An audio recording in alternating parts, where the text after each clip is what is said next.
So last time what we touched on we touched on the body's internal monitoring system, or what I termed homeostasis, what has been termed homeostasis. Today we're going to now discuss the application of stress and how our bodies, each of our bodies, respond to that stress. So today we're going to start talking now about some options you have and some ways that you can yourself begin to identify levels of stress, and specifically how to track those levels of stress as they pertain to your workouts or your clients' workouts. So let's first discuss the concept of stress and the response to stress of exercise in humans. So first of all, we term stress, we have to be specific with what we're talking about. We term stress as any environmental change, whether it be internal or external, that disturbs the maintenance of homeostasis. Um, so there is a specific system in the human body that is charged with the response of the body to stress. And that is called the hypothalamic pituitary adrenal axis, or what we term the HPA axis as we discuss it further. The HPA axis is a neuroendocrine system which regulates the body's response to stress.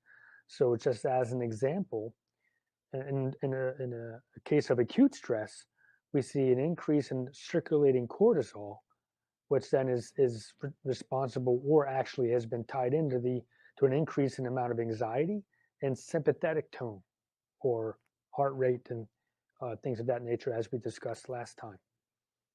Chronic stress, however, so an example of acute stress would be maybe your response to a car accident, where everybody's kind of looking like, wow, side to side. You hear two metal objects crashing into one another, or you hear something drop abruptly on the floor. In a weight room, maybe someone racks the weight, or slams a weight down, or just lifting the weight. That's an acute stress. Um, Losing a game, or winning a game. Those are examples of acute stress. Chronic stress is the concept of chronic stress is a little different. So with chronic stress, we generally talk about things that happen successively over time, winning and losing games over, in MLB, baseball season's up now, and there's 162 games. Although each game is in of itself a source of acute stress, we can implement with our baseball players or with our athletes coping strategies that can augment what would be a typical acute response. So oftentimes our first loss as a competitive athlete, we take that pretty hard. But imagine if we took that loss the same way each time, without learning coping strategies to augment those responses. There is a specific genetic component to all of this as well. Specifically serotonin, 1A transporter, and that transporter and those receptors contribute to the distress and mood changes, as well as suicide behavior when those exuding those behaviors already. So we do know that in order to augment these behaviors, we have to learn coping strategies. Our body responds well to coping strategies. So we're going to move on and discuss more of this. So let's first of all clarify then the concept of exercise as a stress, distress, and psychological stress, distress. So first of all, yes, to answer a question you may have, exercise is without a doubt a form of physiological distress, or bad stress. That's what we term distress. So muscle damage wise, we see an increase of creatine kinase, myoglobin, and inflammatory cytokines. So we know that exercise generally does create muscle damage on a micro scale, on a cellular scale, sarcomere to sarcomere, Z line to Z line. We know that causes physiological distress.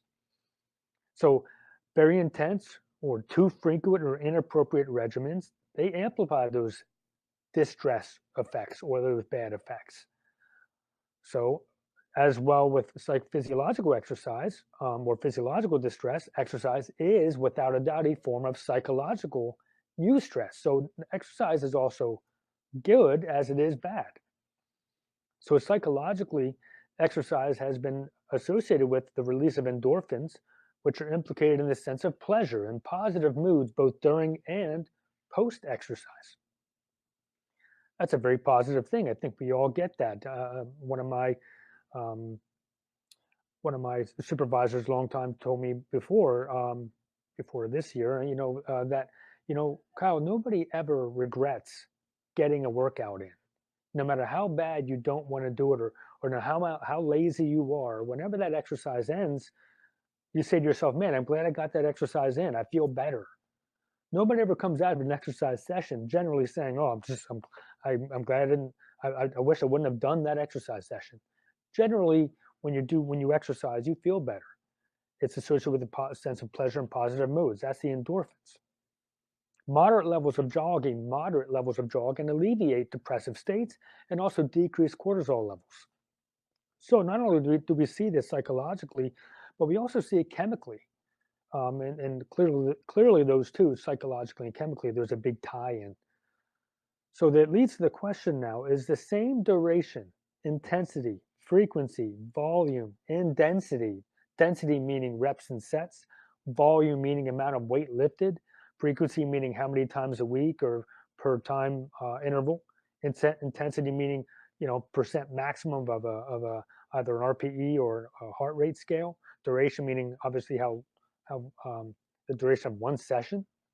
Is it optimal for everyone? No, there's every human body, though you can generalize, every human body responds differently to the same exercise duration, frequency, intensity, volume, and density. So, how do we detect early onset fatigue? Well, we have something called the cortisol awakening response. So, this awakening response is a facet of circadian cortisol rhythm, and we associate the cortisol awakening response with various health concerns and risk factors. So the cortisol awakening response, just generally, is when right after you wake up, you're still lying down. When you start getting awake and start getting lucid, what ends up happening is you see an increase in cortisol um, release into your bloodstream. Within 5 minutes of you waking, that cortisol has peaked generally. So it helps you become aware, arouses you to the day and to the demands of the day. So we also know that distress or an increase in distress increases those cortisol levels. Um, Genetically, we see a little bit of clearly there's a genetic component to this where we see unpredictable chronic mild stress, which desynchronizes the circadian clock gene.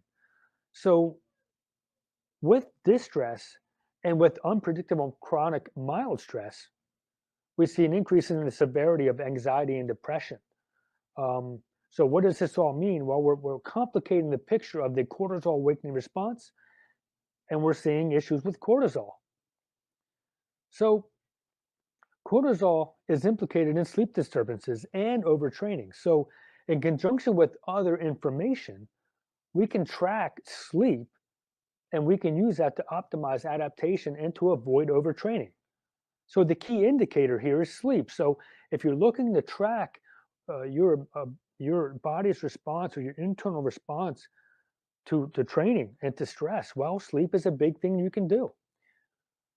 So here's some of the stages of sleep. We're going to cover this. We have a couple more slides, two more, and then we're going to be done today. Okay, so we see on this slide, and you look at this figure, 6 to 8 hours is optimal for sleep. Not everybody needs 8. Not everybody needs 6. Generally, we're all a little bit in between that duration there. We do need 3 to 5 REM cycles of sleep per night. That is going to be indicative of the best recovery. So, best recovery, best sleep. Well, you need sleep duration. So the sleep duration is what is going to delineate the quality of the sleep. So quality depends on duration. Just a couple things here with sleep stages. We have stages 3 and 4, which are slow wave sleep on the left-hand side there. Stages 3 and 4 are important for muscle recovery. So if we're sleeping stages 1 and 2, as you see on the left-hand side of that graph, and you're spending a lot of time in there, clearly you're not getting the muscle recovery that you need. But stage 5 is important for neuromuscular and neurological recovery and brain recovery. So stage 5 is when you dream. If you dream at night, which we all do every night, you're getting some neurological recovery. So those are some important things. And on that graph, we see a total of 5 REM cycles. That is completely optimal. Um, it doesn't mean that any one of us need to mimic that exact chart. There's going to be a high degree of variability, person to person.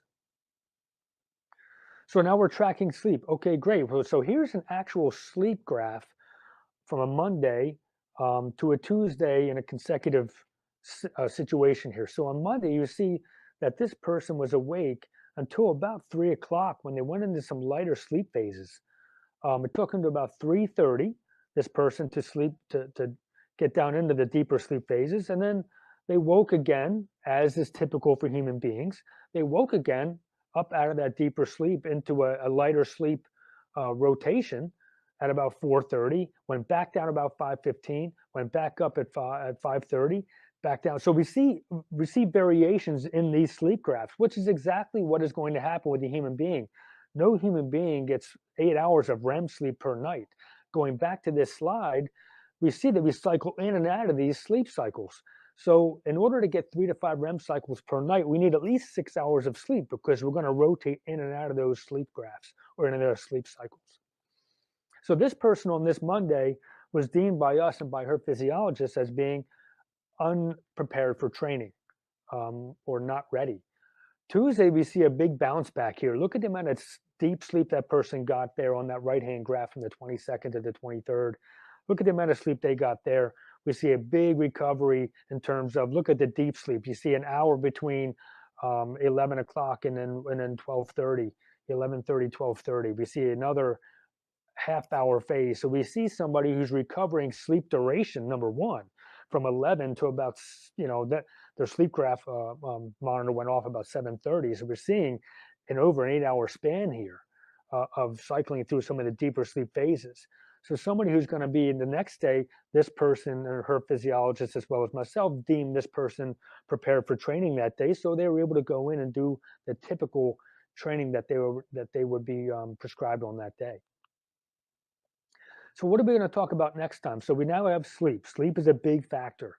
So what you can do is on what this app is here, that's called the Sleep Cycle Alarm Clock app. Okay, so you can download this on your phone. I think it's $1. But also you can use any one of the wearable monitors. I have one on here, a Polar Sleep monitor. The wearable monitors are the best because they track your movement in sleep a lot better than this Sleep Cycle Alarm Clock app actually gets put under your pillow. So although you're in bed, it doesn't accurately track your exact movements. Wearables are a little more accurate. So there's any number of ways to do it. So now we know sleep is a big factor. So what else are we going to do here? Well, next time on the 2nd of August, we're going to talk about the effect of stress on the heart rate. We're going to talk about resting heart rate. We're going to talk a little bit more about cortisol awakening response. And what exactly does resting heart rate mean? If you guys are like me, I've heard that same resting heart rate been applied to about 5 or 6 different definitions. So we're going to discuss the implications of heart rate monitoring during exercise. So we're going to specifically discuss what you're looking for, number one, and why does it matter? So is it important to track heart rate every time? Well, I believe so. However, I think at the same time, we have to apply what we need to apply to learn what does it really mean. And we're going to think about those consequences or think about those indications next time. And I'll show you a little bit of a demonstration about how that goes. Okay, so I'm going to back out of the PowerPoint presentation, go back onto the chat. If anybody has any questions, I'm going to close the chat if there's no questions. However, feel free to type in there. But it's been great. Thank you and welcome, and thanks for watching this installment of stress and the human body's response to that stress. Next time again, we'll cover the heart rate. Kyle McMinn here, signing off. for Wellness Roundtable. I appreciate your time, and we'll see you next time.